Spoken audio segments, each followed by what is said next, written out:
To function in a complex environment, any natural system requires a massive, reliable store of information to guide its activity. Biological evolution provides the first primary example. Through genetic coding, a species accumulates functional data, multiplying rapidly to dictate its development and survival. Human cognitive architecture serves as the second primary example. Like a genome, the brain requires a deep database of procedures and facts to navigate reality. These two systems are structurally identical. They utilize the same core mechanisms to solve the problem of information acquisition. Both are natural information processing systems. One encodes data within the species genome, while the other utilizes individual long-term memory. Neither system possesses a central architect. There is no internal designer dictating how this information is organized before it is acquired. Instead, these systems rely on two unyielding evolutionary principles to gather the data necessary for survival. Human learning operates as a strict evolutionary mechanism, governed by the same biological rules that regulate cellular reproduction. The first mechanism for acquiring massive amounts of data is the borrowing and reorganizing principle. In biology, this is executed through sexual reproduction. Genetic information is borrowed from ancestors and recombined to form a unique genome. The cognitive equivalent is pervasive. Almost all secondary knowledge in your long-term memory is borrowed from others. We borrow this data through imitation, automatically mimicking the cognitive activities of others without formal instruction. Formal education is a derivative of this biological instinct.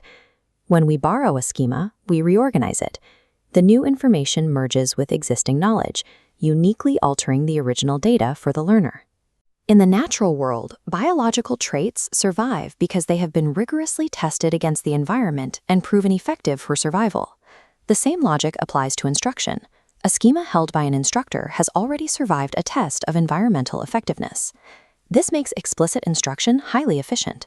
It allows the learner to borrow a tested functional model rather than building one from scratch. This principle challenges constructivist or discovery learning models, which suggest that learners should find information for themselves without direct guidance. Sweller argues that there is no advantage within our cognitive architecture for forcing a learner to discover information that is already available for borrowing. By withholding information, educators prevent the brain from utilizing the borrowing principle, its most biologically optimized tool for building a large store of knowledge. However, if systems only borrow existing information, we encounter a structural paradox. How is entirely new information created in the first place? Natural systems solve this through the randomness as genesis principle. Recombination alone is insufficient for true biological novelty. All genetic variation ultimately traces back to random mutations. These mutations are tested. Adaptive ones are retained, and detrimental ones are eliminated. We see the same process in cognition when we face a novel problem. If long-term memory contains no solution to borrow, the path of existing knowledge terminates. Without prior knowledge to distinguish between moves, the brain must randomly attempt possible actions. This random generate and test procedure is unavoidable when knowledge is unavailable. The dead ends we encounter in problem-solving provide the evidence for this. Each failed attempt represents a random move that was tested and jettisoned, while successful moves are stored as new knowledge. This mechanism clarifies a major debate regarding how our brains control cognitive processes, specifically the central executive concept found in many working memory models. These models often propose an independent structure that organizes cognitive activity, separate from our stored knowledge. Sweller identifies a logical flaw here. A knowledge-independent executive creates an infinite regress. If this executive isn't guided by information, we would need a second executive to tell the first what to do, and a third to guide the second. The evolutionary models suggest that long-term memory acts as the de facto executive. The system toggles between its two mechanisms. Knowledge directs action until that information is exhausted, at which point the random generation procedure takes over.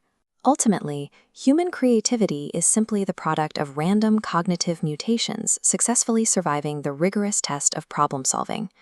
If creativity relies on random generation, we must explain why some individuals are significantly more innovative than others. A novice with a small knowledge base must generate moves across a wide, unconstrained field. This results in a high volume of random attempts that lead to immediate dead ends. An expert uses their massive store of knowledge to constrain the search. They only generate random moves within a narrow, highly targeted area, which significantly increases the probability of a successful breakthrough. When Edison developed the light bulb, he wasn't guessing blindly. His knowledge of electricity constrained his random testing to specific materials that had a viable chance of working. Innovation is therefore domain-specific.